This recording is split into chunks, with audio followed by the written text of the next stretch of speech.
Cambodia is full of shocking and fascinating truths that defy expectation. Do you know that in one village girls are given private huts to explore relationships? Or do some women bear secret tattoos seen only by elders?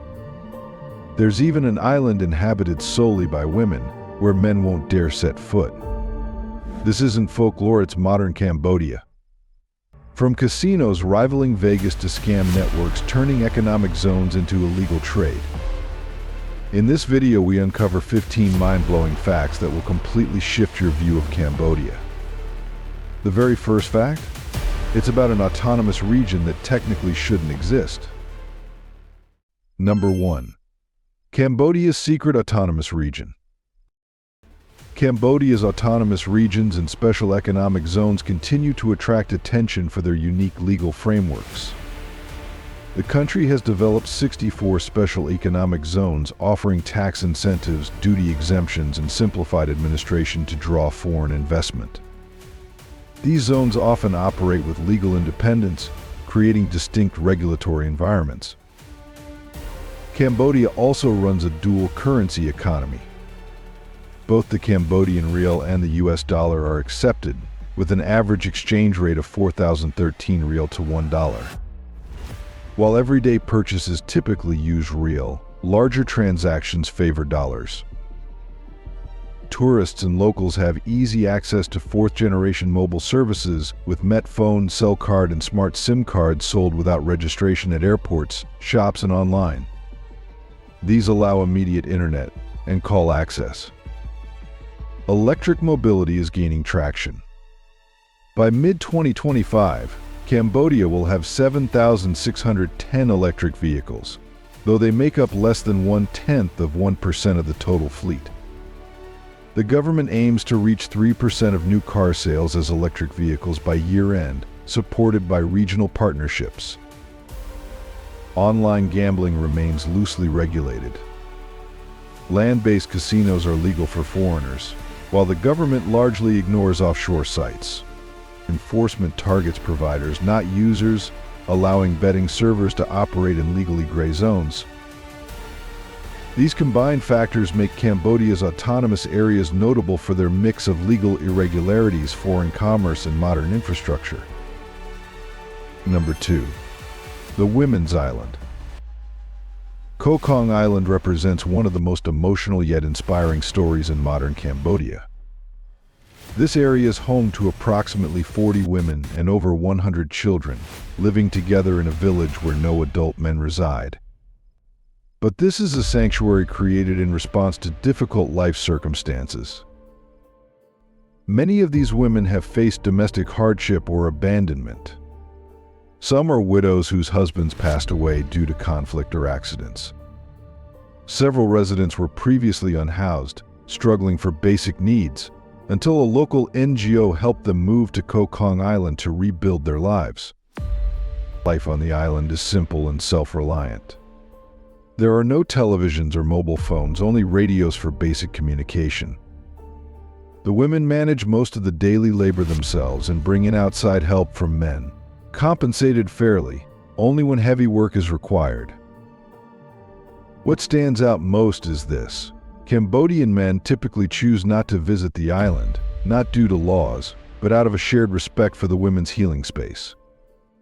Even those unconnected to the past events recognize the significance of this community.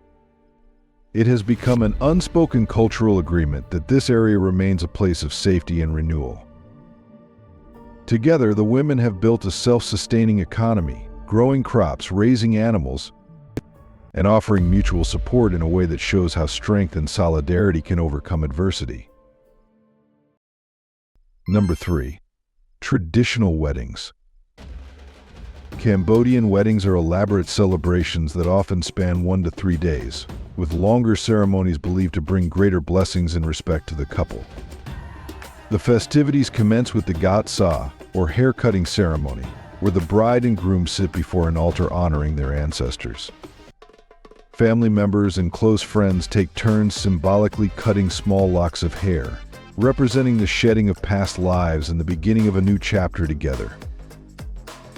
Throughout the celebration, the bride dons multiple traditional Khmer outfits, typically 3 to 5, each featuring distinct colors, intricate hairstyles, and ornate jewelry, embodying the elegance of an Apsara dancer from Angkorian carvings. A significant ritual is the Sampi's PTM, or knot tying ceremony, where the couple sits side by side as elders and guests tie red threads around their wrists. Each thread symbolizes blessings, advice, or well wishes for the couple's future. Another notable ceremony is the Bongvol Pi Bapul, or circle candle ceremony, typically held in the evening. Married couples circle the bride and groom with lit candles, chanting blessings to ward off evil spirits and ensure prosperity. These rituals, rich in symbolism and community involvement, underscore the cultural significance of marriage in Cambodian society, highlighting themes of renewal, unity, and collective support. Number 4. Secret beauty marks of the most beautiful women. In Cambodian culture, traditional tattoos, known as sak yant, hold significant spiritual meaning. These aren't random decorative tattoos. They're carefully chosen markings that might appear as a tiny flower behind the neck, an ancient symbol on the wrist, or delicate lines hidden behind the ear. Not every woman receives one. This is a secret selection process that has been passed down through generations. These tattoos are typically administered by monks or spiritual masters and are believed to offer protection, strength, and blessings to the wearer. The process involves specific rituals, including prayers and the selection of auspicious symbols that reflect the individual's essence. While the mystical aspects have faded somewhat in modern times, the tradition continues in remote villages.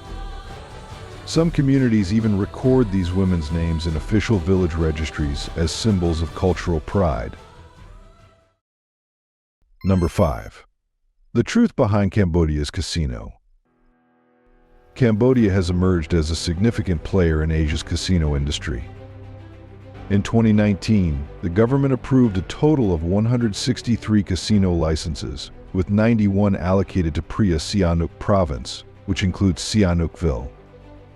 This number surpassed the count of casinos in Las Vegas at that time. Sihanoukville has experienced rapid transformation due to substantial Chinese investment, leading to a proliferation of casinos, hotels, and other businesses. By 2019, approximately 90% of businesses in the province were Chinese-owned. The Cambodian government has attracted foreign investors with relatively low licensing fees. As of 2020, the annual fee for a casino license was $40,000. This is particularly appealing given the ban on gambling in mainland China, creating a substantial market of Chinese tourists seeking legal gambling venues. Chinese casino operators often bring their own management and staff, catering primarily to Chinese clientele. Transactions are frequently conducted through Chinese digital payment platforms, creating an economic loop that benefits Chinese businesses. While Cambodians host these investments, the local economic benefits are limited. Security measures in these casinos are stringent. Visitors are required to present identification and undergo thorough screenings. Inside services are tailored to keep patrons engaged, including on-site currency exchange and continuous hospitality services. A concerning aspect is the clientele's demographic. Many patrons are low to middle-income individuals from Vietnam and China, who may incur significant losses in short periods. Casinos often provide accommodations and services aimed at encouraging prolonged gambling sessions. Enjoyed the video? Before we continue, don't forget to ring the bell, share it with your friends, and hit that subscribe button if you haven't yet. It truly helps me out, and I promise to bring you even more awesome content. Number 6. The scam operations disguised as job opportunities. Behind the facade of Cambodia's casino industry lies a disturbing reality: sophisticated criminal enterprises exploiting foreign workers, particularly from Vietnam and Laos. These individuals are lured by deceptive job advertisements promising high-paying computer work, only to find themselves trapped in a bad situation upon arrival. Recruitment ads often promise high salaries ranging per month for simple computer tasks. However, upon arrival in Cambodia, victims have their passports and identification documents confiscated. Instead of the promised work, they're coerced into operating online scams via platforms like TikTok, Zalo, and Telegram, often creating fake romantic relationships to defraud victims. These operations are not isolated incidents. According to the United Nations Human Rights Office, approximately 100,000 people in Cambodia are being forced to work in online scam centers. The working conditions are deplorable, with victims subjected to long hours. Those who fail to meet quotas face severe penalties. Escape is nearly impossible without paying sums for freedom, but amounts far beyond the victim's means. Those unable to pay are either forced to continue working under bad conditions or to be brought to another organization, further diminishing their hopes of freedom. These compounds operate like high-security facilities surrounded by walls topped with barbed wire and guarded by armed personnel. The human cost of these operations is staggering. Reports indicate that the Go Dao Bridge near the Mia Si border gate in Vietnam has been dubbed the Dead Erasure Bridge, as several individuals have passed away there each year due to overwhelming gambling debts. Number 7. The Mystery of the Cambodian Jungle Girl. In January 2007, a woman was discovered in Cambodia's Ratanakiri province near the Vietnam border after reportedly living in the jungle. She was found without clothes, dirty, and unable to speak any recognizable language, communicating instead through gestures and animal-like sounds. A local policeman, Sao Lu, claimed the woman was his daughter Rokam Pien Jing, who had disappeared in 1988 at the age of 8 while herding buffalo. He identified her by a scar on her arm from a childhood accident. However, some observers noted inconsistencies such as her hair being recently cut and her ability to use utensils, suggesting she might not have lived in the wild for an extended period. Despite initial plans for DNA testing to confirm her identity, the family later withdrew consent, leaving her true identity unverified. The woman struggled to adapt to village life, often attempting to return to the jungle and displaying behaviors indicative of trauma or mental health issues. In 2016, a Vietnamese man named Pel from Gia Lai province came forward, claiming the woman was his daughter Tak, who had disappeared in 2006. He provided documentation and identified her by specific physical features. With the support of Sao Lu and after review by immigration officials, the woman returned to Vietnam with her family. Number 8. Cambodians choose gold over banks. In Cambodia, gold serves as a primary means of saving and investment, deeply rooted in cultural practices. Gold shops are ubiquitous, found in markets and alongside various businesses, reflecting their integral role in daily life. The preference for gold over traditional banking arises from historical experiences of economic instability. Gold is perceived as a stable store of value, resistant to currency fluctuations and easily tradable. During significant events like weddings and New Year celebrations, it's customary for brides to adorn themselves with substantial gold jewelry, symbolizing familial wealth and financial security. Many Cambodians, especially in rural areas, may not maintain bank accounts but are meticulous about their gold holdings, often knowing the exact weight they possess. It's common for individuals to convert assets like motorbikes into gold items, viewing precious metals as more reliable than government-backed currency. Gold shops typically operate from early morning until late afternoon.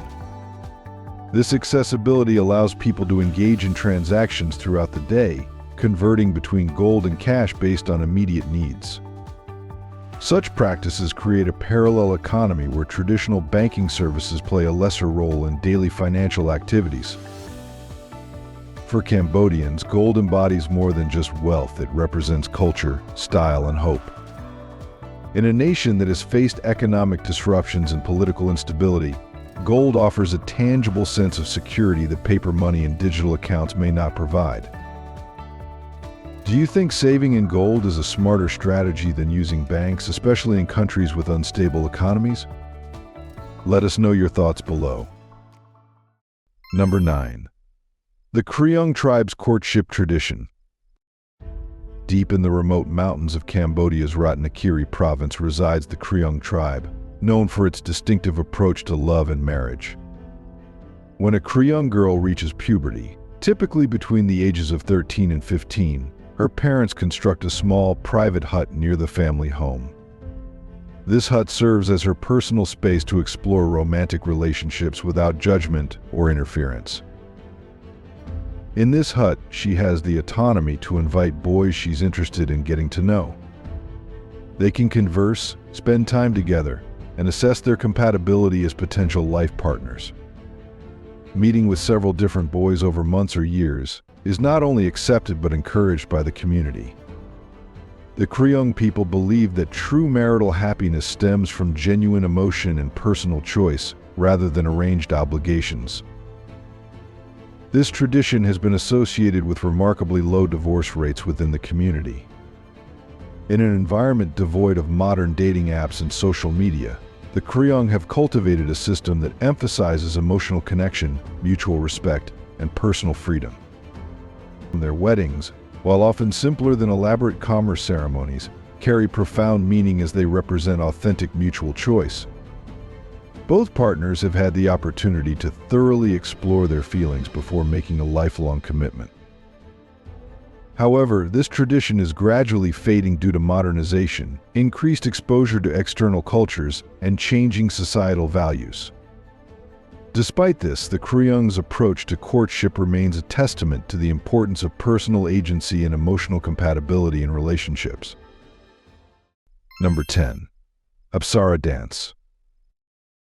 Apsara dance is not merely a performance. It is one of the most sacred and refined forms of Cambodian artistic expression, symbolizing a direct connection to celestial realms. The dance draws inspiration from the celestial maidens of Hindu mythology, known as Apsaras, who are immortalized in the intricate stone reliefs adorning the ancient walls of Angkor Wat. At first glance, Apsara dance appears slow and gentle, but mastering this art form requires learning over 1,500 distinct hand gestures, known as kabak.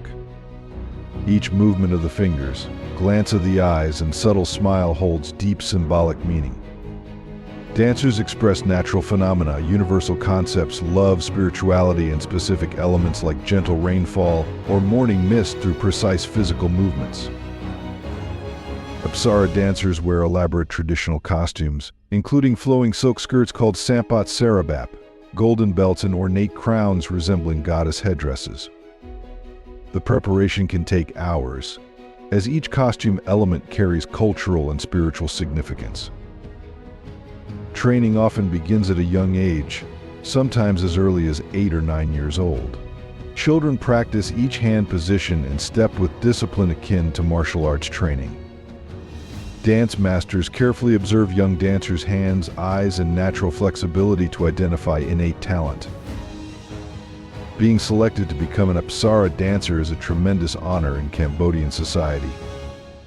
These performers undergo years of rigorous training to achieve the seemingly effortless grace that characterizes professional performances. What amazes international visitors is how Apsara dancers maintain serene facial expressions throughout the entire performances, executing complex movements that appear to flow like divine dreams. Number 11. Floating villages. In Kampong Phluk, a stilted village on Tonle Sap Lake, residents have adapted to a unique lifestyle shaped by the lake's seasonal rhythms. While not floating in the literal sense, the village's houses are built on stilts ranging from 6 to 10 meters high to accommodate the dramatic changes in water levels between the dry and wet seasons. Tonle Sap Lake experiences a rare hydrological phenomenon. During the monsoon season, May to October, the Mekong River swells and reverses the flow of the Tonle Sap River, causing the lake to expand from approximately 2,500 square kilometers to over 16,000 square kilometers.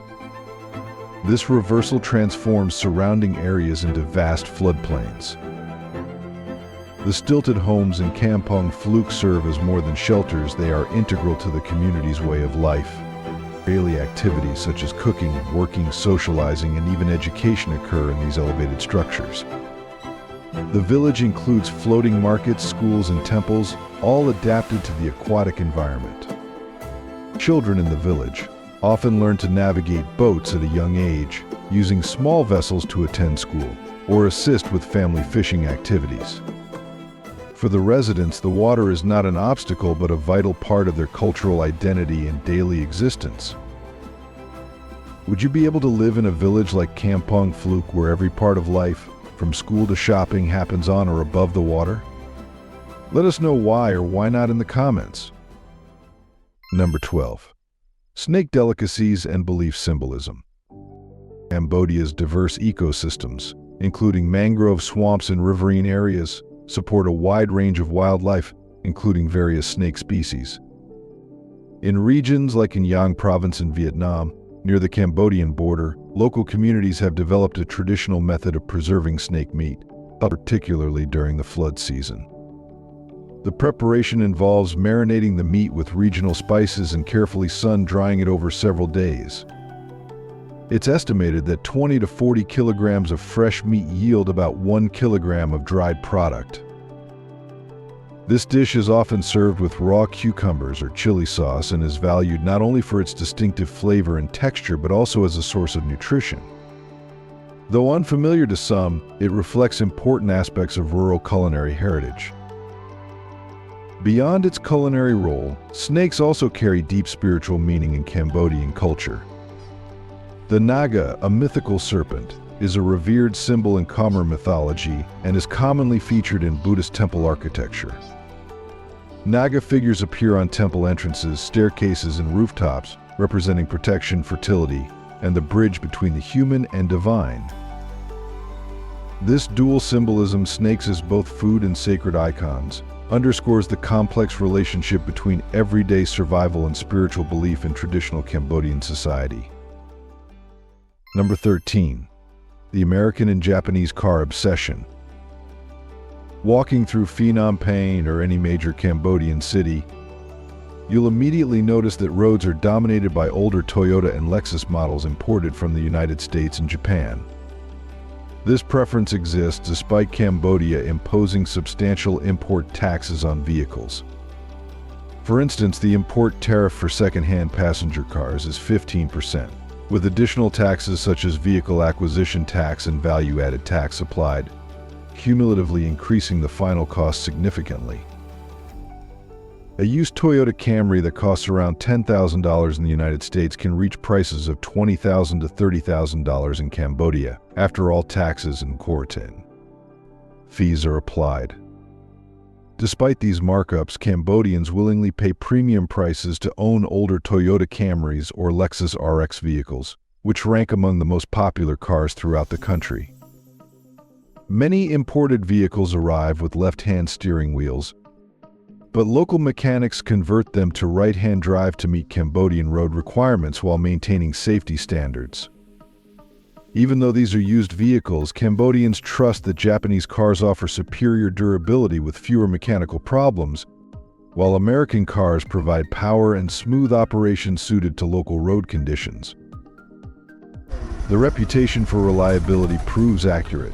Some 1990s Toyota Camrys continue cruising Phnom Penh streets today, demonstrating the exceptional build quality that justifies premium pricing. This automotive preference reflects broader Cambodian consumer behavior, prioritizing long-term value and reliability over initial purchase price, even when that means making significant financial sacrifices. Number 14. Sugar palm, the green treasure of Cambodia. If you've ever traveled through the rural areas of Cambodia, you've likely seen tall sugar palm trees standing proudly in the fields. These are not just ordinary trees but also the national symbol of Cambodia, closely tied to the life of the Khmer people for generations. The sugar palm can reach heights of up to 30 meters, with broad leaves and dark brown fruit. What makes it special is its sap, harvested by climbing the tall trunk and collecting the sweet liquid from the male flowers. This sap heat can be cooked into palm sugar, fermented to make palm wine, or used in traditional dishes.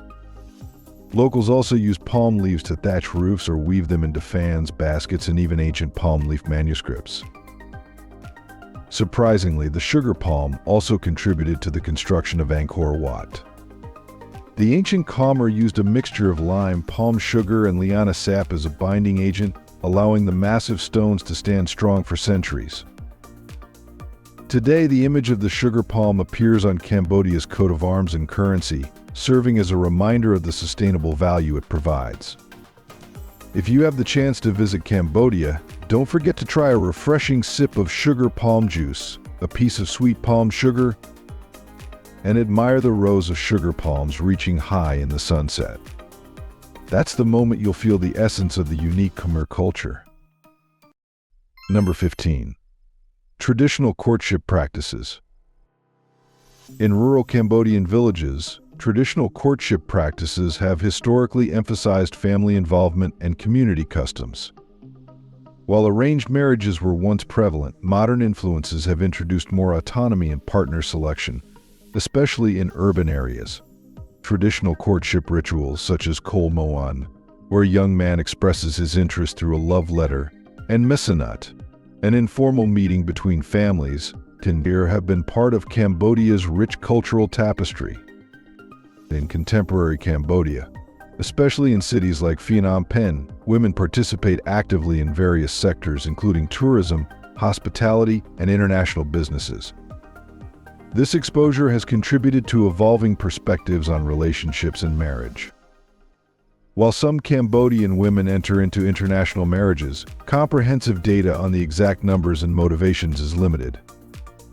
It's essential to approach discussions about cultural practices and preferences with sensitivity and an understanding of the diversity within any community. We have gone through 15 amazing facts about Cambodia. Did any of them surprise you? If you enjoyed today's video, please give it a like and don't forget to subscribe to the channel. Your support means a lot to us. I hope you'll love this content. Comment below about the next topic you'd like to see featured on our channel. Thank you so much for watching, and we'll see you in the next video. Thanks for being with us. Leave a comment, like to show your support, and remember to hit that subscribe button for more exciting videos. See you next time.